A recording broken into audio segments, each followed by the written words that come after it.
Hola, I'm Claudia Romo Edelman. And I'm Cynthia Kleinbaum-Milner. And this is a podcast a la Latina. The playbook to succeed being your authentic self. Today, an incredible guest, Alicia Enciso. And with her, we're going to learn three main things. Number one, ve por la grande, which means take the big bet or aim higher. So it means that if you're in a 2, aim for the 10. Dream big. You can do it. Let people encourage you. And along the same lines, number 2, if you want something, talk about it. The first step to get what you want is to say it out loud. Put it as part of your development plan, and others will help you get there. She did this by putting the next role she wanted in a plan that people above her saw, and they made it happen for her. And number 3, all growth is coming from multicultural consumers. So now is the time to go all in on marketing to Latinos. This and more in the podcast A la Latina.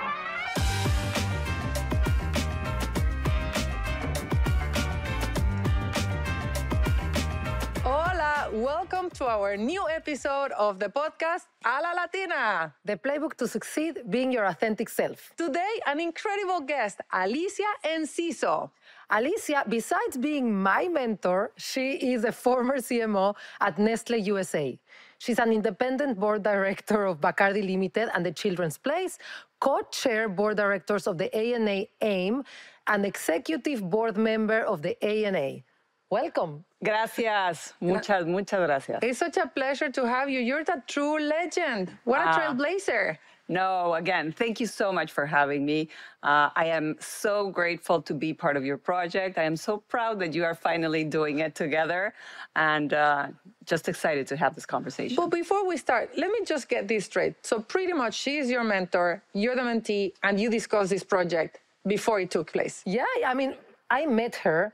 And first of all, I didn't know that the chief marketing officer at Nestle USA was Mexican, which was one of the first realizations that I had, that there are these Latinas killing it in corporate America, but we don't know about them. So I knew she was Mexican. I met her, and she started, in our first session, she gave me so much advice and such a great perspective that I kind of felt like I had wasted a lot of time. I was like, why didn't I have somebody like her before, helping me think through my career? So she's been amazing for me as I was ideating this project, and since I met you, as we were talking about how to bring it to life, but also the advice that she has given me on a monthly basis to manage my own career has been invaluable. So I'm excited. Amazing. No. Again, and for me, it has also been such an opportunity. I think that as Latinas, one of the things that we need to do is actually, of course, support each other. And the opportunity that we had for me was so enriching. I mean, literally, you know her. So every time we've met together, there was a very clear agenda, what we needed to achieve, very quick, very productive. But I learned so much, of course, doing it together, that it has also been a tremendous opportunity for me. It has inspired me to continue to do this, of course, with other amazing colleagues. It's great to hear that you were a great mentee. Yes. Awesome. So these are the two mothers of the podcast A la Latina. Yes. This is amazing. No, these are the two. So let's go. Let's start with you. So we would love to know a little bit about your past, your career, what brought you to be who you are and what you do. Absolutely. Let me share first my personal story, or a little bit of my parents, because I think that parents have so much to do with who we are. So my father, he raised me to be, I would say, very resilient. From him, I have the strength. He was very, always asking so much of me. He was always demanding like 10, and if I could give 2, he was always telling me, you are at 2, and I need 10. It was tough growing up, but it was at the same time fantastic, because he really taught me to strive, to look to be the best, to achieve. And I think that that is something that as Latinos, it is really important that we know that we have it, and that we are always looking, of course, to come out with the best. From him, I have my strength, because he was tough. And again, he helped me develop the strength to be able to sort of, take out anything. From my mom, very different, but also very, I think, inspiring story. So we are 4 brothers and sisters, and my mom basically took care of us. But when I left, because I got married, I came here to the US, and my mom, at 50 years old, she decided that she was going to start her career at that time and took her first time full-time job at 50. And she went on to do her master's in her 60s, her PhD in her 70s, and she retired at 80. So you can imagine that for me, like, I'm just starting my second career, and it is such an inspiring thing to think about, that life is, of course, all of these different opportunities and these stages. And so again, from her, I have the perseverance, because she persevered. She wanted to do that. She knew that she couldn't do it at the beginning of her life, but she stayed on it. And of course, the last one was that she wanted to do her post-PhD in the 80s. I'm like, Mom, no, not that much. What was she working on? Like, what career can you have at 70? Well, she always was in art history, so she became a researcher in our Institute of National Research for Art History in Mexico. That's amazing. So yeah, that's what she did. What career are we going to have at 70? I'm like, 70 is going to be the new 70. Soon, for us, It's not very soon, but I love what I hear about the role of parents in every single one of the Latina trailblazers that we have had, meaning we need to learn how to be great parents so that we can be that role model for our kids, at least in more intentional and conscious way. We need to learn how impactful that is. You probably learn from your mom, not only perseverance, but that age doesn't define you. And that you can reinvent yourself at whatever time, whenever it is. Absolutely. And we're conscious of that. Yeah, amazing. So before we started rolling, we were talking about how sometimes Latinos, we present in a way that maybe we don't show as very confident in ourselves. Yes. And I made the connection of what you're talking about regarding your dad being very demanding of you. Yes. How do you, as a parent or even as a daughter, receive that criticism, and instead of making you insecure, unsure, and kill your confidence, it actually makes you strive for more? Because you obviously showed up to lead Nestle USA from a marketing perspective as a Latina, and you could have had the approach of, I'm never good enough, because my dad showed me that even if I was doing good, I still could do better, but you have to show up as, I'm doing great. So what do you think we can do, and how did you do it? Well, first of all, I think that we need to take the opportunities. As you say, when we face, those challenges in terms of saying, hey, you're at 2 and I need you at 10, you have two options, right? Mm-hmm. You have, as you say, the option of saying, hey, no, I can't. Mm-hmm. Or you have the option of raising yourself to that. And I think that when you think about that and how you can achieve that, it is by doing it step by step. You don't go for the 10, you go for the next 3. And then you go for the 4, and then you go for the 5, and then suddenly you realize that you're already maybe at the 8 or the 9. And I think that that is done through specific projects that you take on. So going back to my career, when I look at it from a professional standpoint, I always started to volunteer. I had the opportunity to work. My first job was actually at Procter & Gamble, and at P&G. I love the concept that they always had, that you were either, of course, you had to build a business, but you were also building the organization, and you were expected to help build the organization, though that building of the organization was extra time that you had to put in to achieve, or opportunities you were given to sort of drive your career in different ways. And leaning into those opportunities, I think, stretched me into, again, more and more and more. And of course, that is how I think you build it. Making sure that you take those opportunities, which are from step 3 to 4 to 5. Nobody had mentioned this before, but I've seen it in my career, and I've heard it outside of the podcast, which is, yes, you do your job, you do excellent work, you shine on work projects, but building the culture of the company is another way to get noticed. Many companies actually include that in bonuses and in performance reviews, but not all of them. Not all of them say, are you mentoring somebody? Are you participating in an employee group? Or are you representing the company in recruiting events? And I think that's another way to get noticed that our audience should take advantage. Of course, and I think especially as Latinos, we like people. And so those opportunities are natural for us in terms of connecting with others, helping others. And through doing that, of course, we find alternative ways that complement, and that for companies today, as you know, culture is disproportionately important. I think everybody has finally realized how important it is to build a culture that is supporting the business in a very intentional way. And I think that, yes, absolutely, as Latinos, we have a lot to contribute also in that side. And I want to go back to the 2 to 10.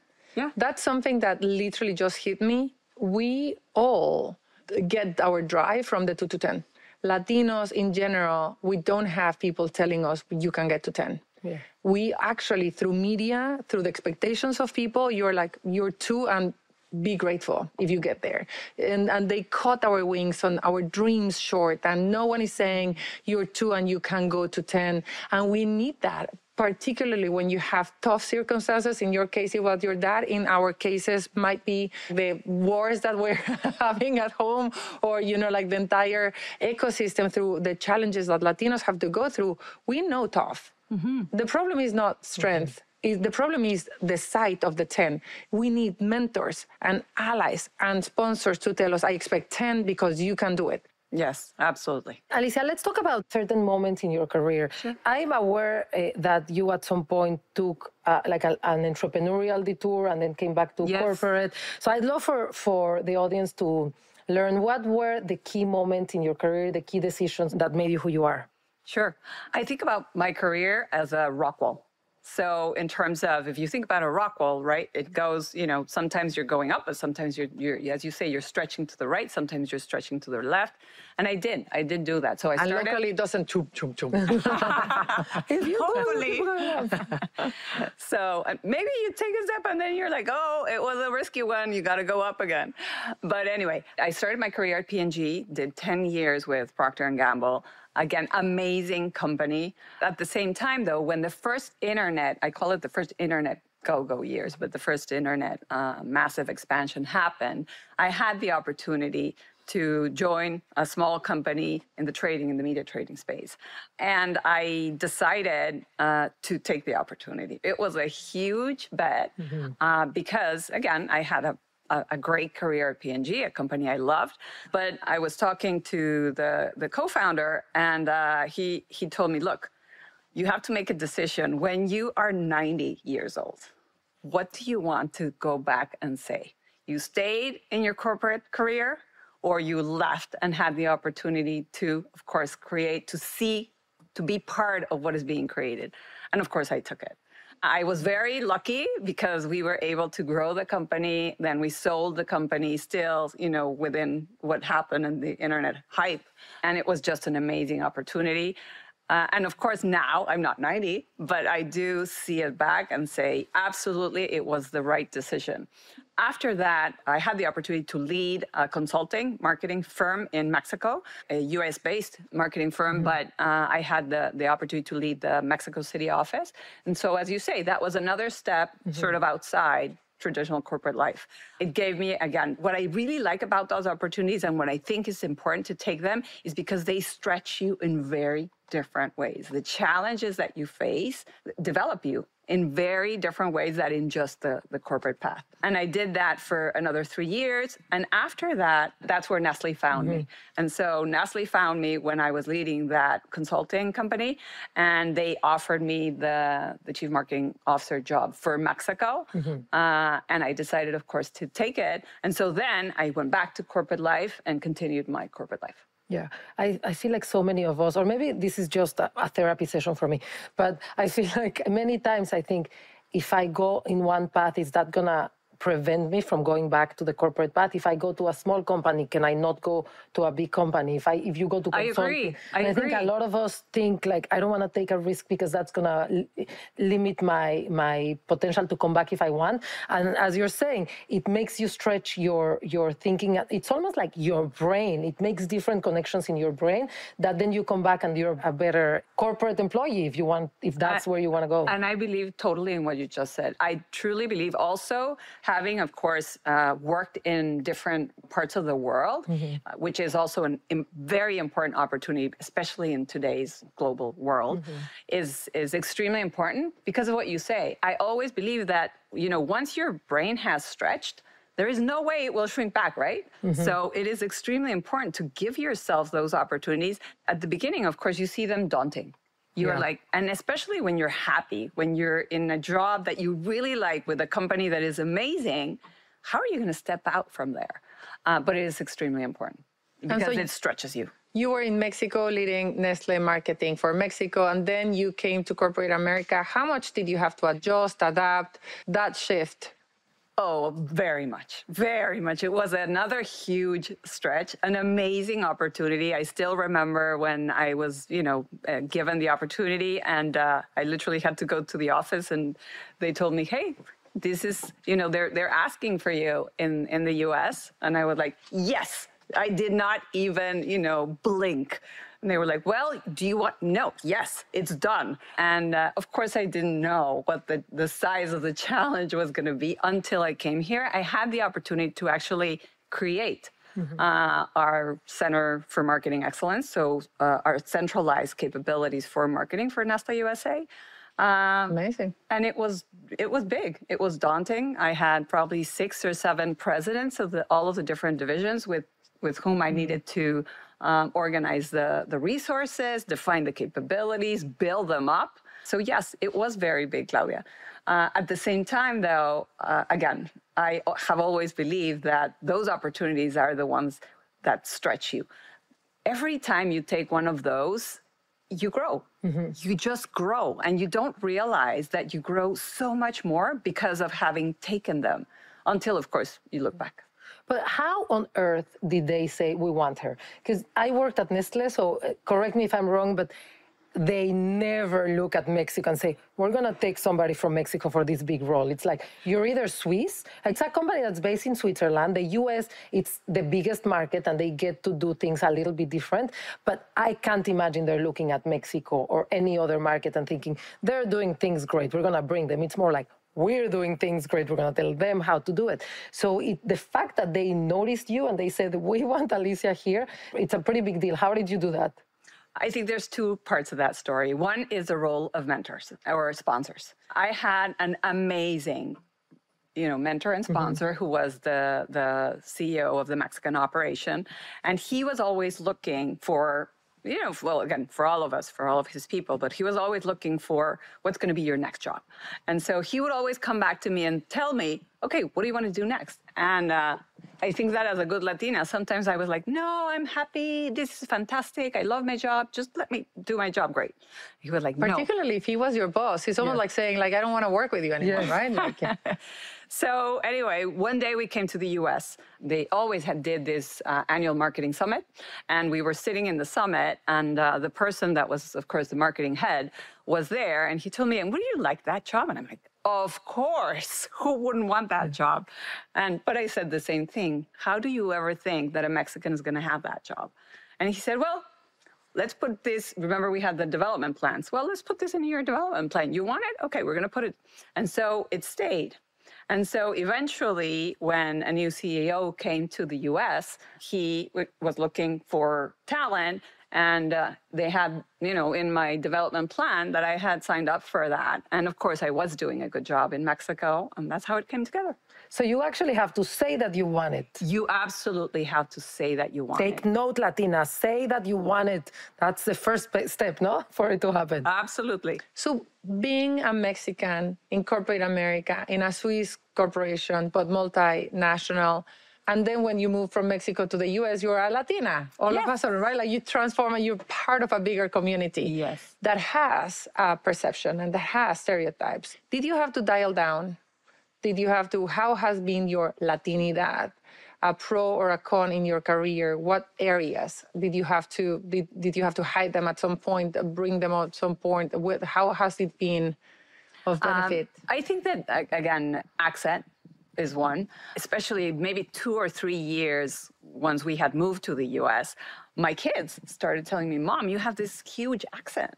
And I was like, well, I don't think that it's that much. And they were like, no, it is big and you have to work on it. And so I got really conscious of it. And I was like, wow. But it got on the way in your work. I don't think that it was getting on the way in the actual work. I think it was getting on the way in my mind. And I think that when it gets in the way in your mind, you are just not enabling yourself to be fully yourself just because you are so conscious of the accent. But again, it was much more, again, in myself. And I think that what happened, though, is, and I think that things have evolved. I think that in the US, amongst Latinos, I think that now, every day, we are prouder of having our accent. And, that is just fine. That is part of who we are. And it's just, one more characteristic. But I think I had to evolve over that one and just become really comfortable and saying, yeah, that's just part of it. It's part of my history. It's part of who I am. And it's actually part of what I bring. Mm-hmm.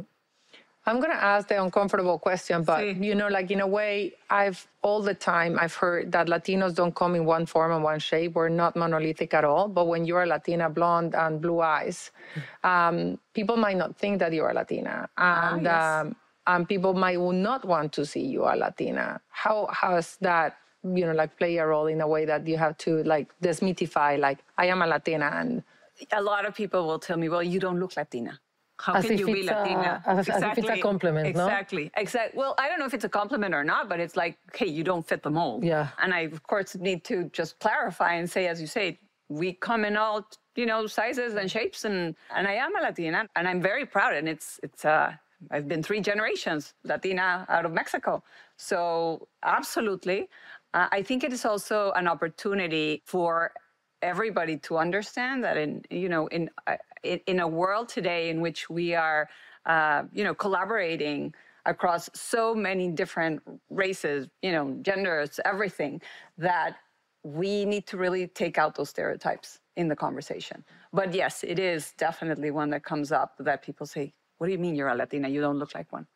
I'm going to finish on this, I promise, but I'm like, did you lead with your Latinidad? Did you lead with that? Were you an active Latina? Definitely. I mean, for me, it is such a core part of my identity that, my name is Alicia Enciso, right? So it is very obvious that I am Latina. And again, it is part of my core. So I would tell you that, yes, Claudia, in that sense, absolutely. Even though I may not look like, but I think the minute you talk to me, you absolutely know that, that I am a Latina. You didn't have to hide it. No. It didn't get on your way. No. Good? No. But do you feel like some people maybe didn't take you as seriously when you showed up to the U.S., to Nestle USA? I think that we all, that is probably part of what I think we as Latinos, we need to overcome, because I don't know that they necessarily were thinking that, but I think that, again, sometimes we think that we need to prove ourselves twice as hard. And I did go through that. I was like, okay, in Mexico, I'm part of the Mexican culture. In the US, I have got to prove what I can bring to the table. And I was very conscious of that in terms of making sure that I was giving it my absolutely best game because of, having the opportunity to be part of this amazing country and the size of it. So yeah, it was a huge step again, and I was very conscious of that. Do you think that any of your characteristics as Latina made you a more successful CMO of Nestle USA? I think I was relentless. I think I absolutely, and I think Latinos are relentless. And in that sense, of course it was very challenging, but again, I was going to continue to learn, to grow, to develop, and to make it, a success. You're one of the most important Latinas that have gone to big companies and with the bigger jobs. You said there's very few of you. Those that were there with you in the last decades, were they helping each other? Were they there for each other? The answer is yes, absolutely. But I think that the opportunities to come together are becoming more and more and more. Right now, I am also part of a group that has just started. It's called Good Latinas for Good. And these are CMO Latinas that are here in the US and around the world. And literally, we just started saying, hey, how can we help others? How can we mentor others? It is led by an amazing, and you have to meet her, an amazing Brazilian who is the Chief Marketing Officer of Bayer. It's a huge opportunity, I think. And a lot of people right now, we have reached a place in our career where that is an important part of what we want to do. Amazing. You know what I this is love that. reminding me?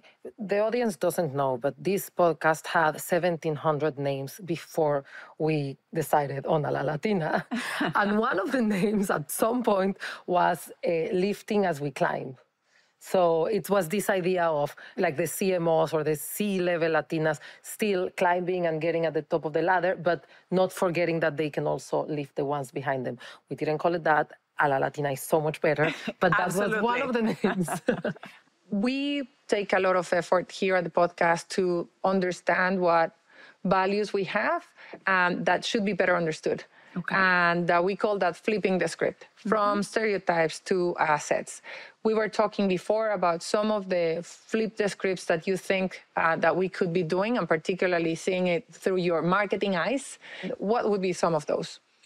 I think one that may not necessarily just be flipping a script, but actually the action is around portraying the confidence that we should have of what we bring to the table. I think that part of Latino culture sometimes is being polite. You know, calladita te ves más bonita in Spanish, right? So don't be happy with what you have. And I think that is not necessarily helping us because there is so much that we can contribute. And that requires having the confidence that you can actually do it. And then, of course, pushing yourself to achieve that. And while it may not be something around, again, something that is misunderstood, I think it is more around, taking the opportunity and the action to actually, bring it to the table. And do you think it's politeness or humbleness, or do you think it's lack of self-confidence and self-awareness, and that is related to your marketing lens, the social recognition that we have, the way in which we're portrayed? It's belittle us so much that maybe we just don't feel that we have the voice to speak up. I believe that definitely the marketing is not helping. I believe that the marketing is one that is not containing, that is containing versus expanding. But I think that at the same time, while the marketing can be there, you always have an individual decision to be made to make that difference. And then, of course, help change the marketing. But you know what?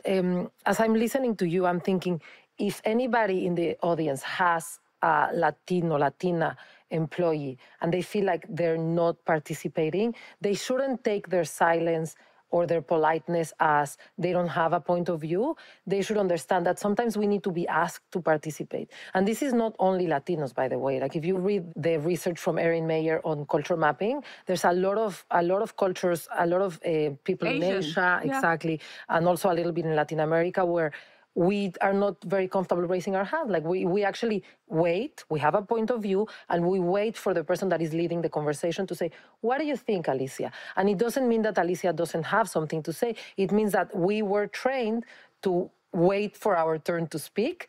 And while Latinos have to understand that in the US, nobody's going to come and ask you, if you have a Latino employee, know that they may be waiting for you to ask them. And it doesn't mean that they don't have a point of view. So give them the opportunity, push them a little bit. Exactly, to push them, and also, again, go back to saying also share with them your expectations. Because sometimes you don't even, if the expectation is not shared in terms of, hey, I want your point of view, as you say, that natural trait will say, well, it's not polite to actually go out and say it. We have 3 marketers here. We should do a brand book about Latinos, how to train us, how to be a manager, how to understand us. I'm reading this book now called Quiet that talks about how some cultures, particularly Asians, are quiet. And that is a benefit, and the benefit of listening and so on. And I was like thinking between grit, quiet, there's so many books where we are part of, like almost like where we could fit in, but none is talking about us. We need our own brand book. We need our own book that describes who we are. Because we're not quiet. If you think about it, we're not quiet. Opposite, but yes, sometimes we can be, as you say, we can have that perception of politeness. In the work, Well, marketing. Let's go. Yeah, if anyone has had an impact in how I think companies see Hispanic marketing today and the shift in more investment to target Hispanics in the advertising in the US, it's been you. So it's gonna go in your legacy. I think we're very happy that you did that for all of us, but we wanna know more about that journey for you. Oh, well, again, it has 2 parts. One is, again, I have been able to be part of AIM. It is an What is amazing. AIM? Can you? The Association for Inclusive and Multicultural Marketing. And AIM is doing an amazing job here in the US in terms of just putting as an important part of the growth agenda for companies the fact that the more that we understand, of course, these multicultural consumers that, by the way, are going to be more than 100% of the growth for the US in the coming years is extremely important to accelerate, of course, the growth of any company. And that it should be something that we need to do intentionally. And of course, that there are tons of playbooks that you can leverage to be able to achieve that. And I have had the opportunity to, of course, help them and support them. But that comes from the fact that, again, 10 years ago, when I came to Nestle USA, and yes, it is one of the things that I'm very, very proud of, with the CEO at the time. It wasn't that, popular at the time, but again, we did put Latino marketing at the core, and it was one of our key growth strategies. We enabled it, everything from aligning in terms of objectives, getting the information, because many times if you want to do that, you actually don't even have the information in terms of, okay, where are we today? What is the opportunity? What do we need to do? And so we were able to build all of these capabilities for Nestle. And what was amazing is that we were able to see the acceleration of the business throughout those, 10 years. What is, this may be controversial, but I have faced it, so I'm wondering if you have faced it too. What is the argument against doing it? Because still a lot of companies, I've heard companies or marketers saying, I still have a lot of growth in the general market, so I'm not ready to invest in the Hispanic market. The argument is that all growth is going to be coming from multicultural America. So you finding that growth without that, I don't know how that is going to be. For certain businesses, probably, of course, if you are still sort of in the early phases of the development. But for any large business, the acceleration that you will have from building, of course, a multicultural consumer base is disproportionate. So I understand. I think that some of the challenges in the past have been, I have other priorities, especially in the last 10 years. Digital was such a huge opportunity in which marketing organizations had to become competent that, again, understanding multicultural marketing was like, okay, it's a second priority to digital. The other part, though, I think that has been happening is that we had this wrong perception of something that at the time was called total market. And so total market was like, no, there's none of these differences. We're just going to market to the total market, and that's fine. I think that, of course, very clearly we have realized in the last years that is absolutely wrong, because those cultural nuances do exist. And the more that you understand this, just basic marketing, right? The more that you understand, of course, the consumer at a deeper level, of course, the better you are going to be able to cater to their needs, to their wants, to develop the right products, and of course, to grow the business. Are you satisfied with the progress that you have seen in the industry in the last 10 years? No. And you are absolutely right. It is still something that gets deprioritized. And even at Nestle, I would see it in the last years, it was deprioritized because so many other priorities. So again, I think that there is a huge opportunity to help companies accelerate their understanding and therefore, of course, leverage this, But help me understand this. When I moved to America 9 years ago, I didn't even know that I was a Hispanic. And I started getting curious, and I started looking at the data, and then the reality. And there was a mismatch. The data is huge. The reality is small. The data is powerful. Latino self-perception is weak. Mismatch. The same with the numbers. The market opportunity is huge. The company investment is small. Me no comprende nada. I don't know what we need to do or how do we need to do. We're doing everything possible. We need to talk about the two things, but we need to make sure that we do everything possible so that Latinos see themselves as powerful, as stars, as positive contributors to the country, so that we can self-advocate, self-promote, support each other, and so on. So we need a perception campaign, changing whatever you want to call it, like opening the eyes for Latinos campaign. But we also need to understand and see what needs to be done so that people get it. Les caiga el 20. What's the deal here? Well, again, at least from my experience with Nestle, working with the CEO and the leadership team was really important. what we first built, we called it the business case. Again, the business case in terms of why this is a big business growth opportunity. And then from there, everything else happened, Claudia. Because I think that once you understand that and it becomes, I would say a business driver, a business imperative, then the rest happens. But that is where I think that so many things are in the agenda today that, that's where we need to push further. But do we need business cases? Don't we have enough data to have the business cases that companies are doing their business case? The part is, once you have the business case, of course, like anything, you have to action on it, right? And that is where the CEO's leadership is critical to get this done, and the leadership team. I mean, maybe also what happens is people think, oh, that works in Nestle, but it's not going to work in my company. Like you were saying, the smaller companies may think that they're not ready to invest in. I think another myth probably is that it requires a lot of resources, and that therefore I don't have the resources to be able to do that in the right way, or that I need to go back to saying, hey, I just have for total market, and that's it.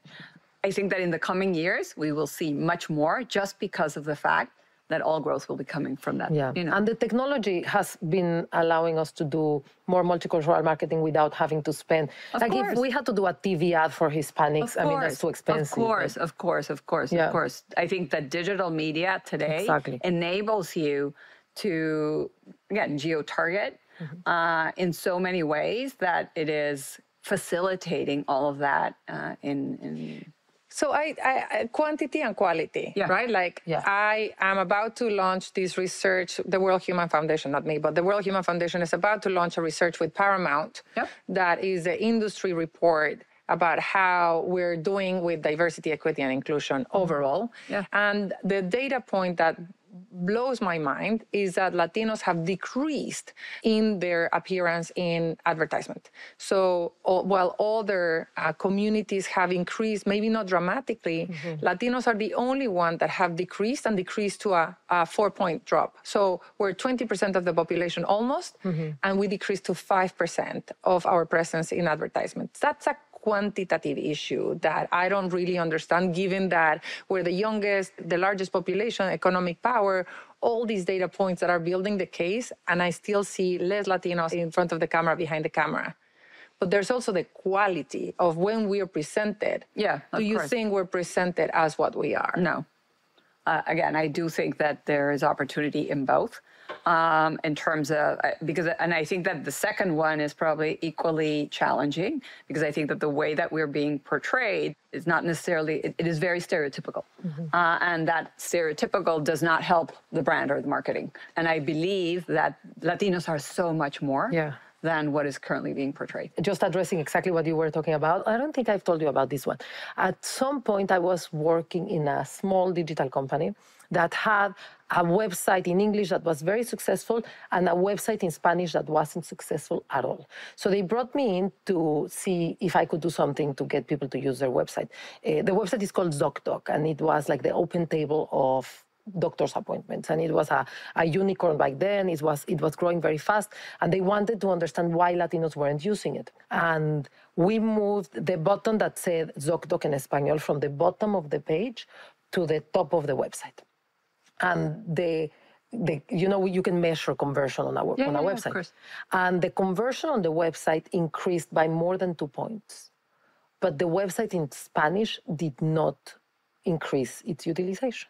So we did qualitative research to understand what was going on. And the learning was Latinos don't need everything in Spanish, especially Latinos that have health insurance, that are using a website to book a doctor. They can use English. You don't have to create a website in Spanish. But acknowledging that Latinos exist and that this company is catering to you made all the difference. So they were just converting at higher rates because the website told them, we are seeing you, we're here for you. And I thought that's a case study. And it was a small company, and they just kept it there. ZocDoc en Español. Nobody uses the Spanish version, but it's there. Of course. Yeah. But as you say, I think that is the critical element of multicultural marketing, in terms of we are seeing you, we understand you, because everybody wants to be seen and understood And the more that you can do that and bring it again into your marketing actions, of course, the more successful you're going to be. I want to acknowledge the incredible guru and trailblazer that you are as a Latina, but also as a marketer. And I would love to pick your brain and say, like, okay, we have an issue here on the quality and the quantity in which Latinos are portrayed in marketing. And that is a loss for Latinos and is a loss for companies. Mm-hmm. What would you say are things that you would recommend that Latinos within companies, Latinos in agencies and brands can do so that we can bridge that gap that could be a win-win-win for everybody? Again, I think that the number one is make sure that we are increasing those numbers. I think that we need to be portraying Latinos. We need to increase both in terms of quantity and, as we said, also in terms of having the understanding of how it needs to be portrayed. So the quality is also something that we really need to drive forward. Claudia, I think that it is critical. I think that in order for us to be able to do that, we need to raise a conversation and make sure that it is happening. I don't know that we are having enough of those conversations, and I think that every Latino does have a responsibility to be able to make sure that that is happening. And that is, if you're a young Latina in a corporation or in a brand, when you don't see ourselves, what can someone do inside of their organization to raise that up, to bring that up to their boss, to their chief marketing officer, to, like someone that probably hasn't seen that? I think that you can bring, as you were saying, cases. I found that the best way to be able to proceed is to show cases, to show how someone is actually doing this and the impact that that is having, because that opens the conversation. And once you have that, of course, then you can decide, okay, what are the actions that we're going to take, right? But nothing leads to more action than, seeing success. And I have a last question on this marketing chapter, because I think that the true pain point that I find in all Latinos, whether you're 61 in Chicago, you're 19 in Los Angeles, whether you're Republican or Democrat and so on, one is our desire to progress. Yes. But number two, our pain point is invisibility. Mm-hmm. We need to be seen. And I think that affects our self-esteem, our self-regard, and we need to change that social recognition so that we can flourish in so many other ways. In my previous life at the United Nations and other places, companies don't move alone when they're like the ambitions are too big and they could fail to say, like, I will embrace in changing the perception of Latinos, or I will embrace, like advancing gender equality. I think that it was easier to create umbrellas where a coalition of companies, a coalition of industry leaders could go along. Do you think that could be something that could incentivize companies, brands, media in the perception changing for Latinos? I think companies need very pragmatic agendas. I think that when you share with a company what it can do for a company when they are part of the coalition in terms of course, accelerating the business as well as, helping society, those sweet spots really generate very powerful coalitions. And I've seen them, in many topics in sustainability and so many areas. And I think that definitely they can be part of something, provided that it is very clear, again, sort of, that benefit for all. Well, I hope that as a result of this conversation, we can start seeing more and more increasing visibility of Latinos in the portrayal of Latinos without stereotypes, and more companies excited and inspired by your story. Thank you so much. Okay, so let's start wrapping up. We're aiming to arm and equip our audiences with concrete playbooks on how to succeed being their authentic selves. What would be your playbook? For me, my playbook would be, of course, stretch as much as possible in terms of the opportunities that you take during your career, because that will make you grow the most. Second, of course, I think it would be, again, bring that authentic self out. As hard as it is sometimes, make sure that you are leveraging truly everything that is about who you are. And third, I would tell you that I think it is extremely important to, again, show up. Do not stay behind. Calladita, te ves más bonita. No. Make sure that you're bringing all your game to the table, because that is what's going to help you, again, drive your career. Amazing. I love it. And you mentioned also make sure that you have mentors and sponsors. And if no one is asking... Of course. As much as possible in terms of mentorship. Number one, you will find amazing mentors on your career. Make sure that you leverage them, because I think that sometimes we don't leverage them enough in terms of what they are actually wanting to do for us. And when you find an amazing mentee, just make sure that you support her. And also now we're a little bit of there's a tiny bit in our relationship, a bit of a reverse mentorship, because you were advising a company that I had some insight into the industry and their situation, and she asked me for some advice on how to get educated. So I think mentorship doesn't stop when you are very senior. You are absolutely right. And I think that one of the things that I most like about mentorship is that reverse mentorship element. And again, in that case, yes, I was going into actually a new country, a new culture, and an absolutely different industry. And your advice was so helpful in terms of me understanding that really quickly. Amazing. Okay. Now let's go back to your 30-year-old self. I guess you were in Mexico. You were working probably at Procter & Gamble. Exactly. Yeah? So what would be the advice that I would give myself back then? Ve por la grande. Go for the big one. Yeah. And why? Because I do think that we have so much opportunity, and that sometimes when we are 30 years old, as you were saying, we're just either content with what we're doing, or we're not seeing how big the world actually is and how we can go and be part of that. And again, just having had the opportunity as a Latina to come to this country and be such an active participant of what is happening here.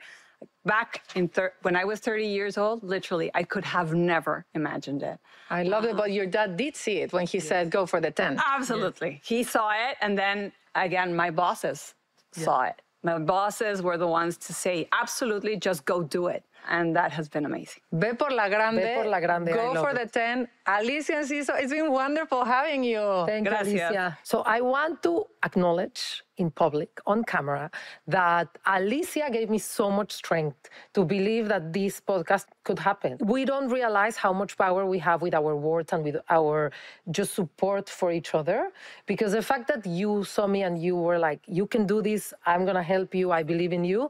You didn't have to do anything else except for believing in me to get that push of, I'm going to call Claudia, and she's not going to say you're crazy. She's going to spend time with me, and just everybody telling you that you can do it makes a huge difference. So thank you for believing in me. I know. And thank you so much, Alicia Enciso, for being with us today and giving us inspiration, not only to Cynthia, for us to create this podcast, but to our audience, so that we can lead a la Latina.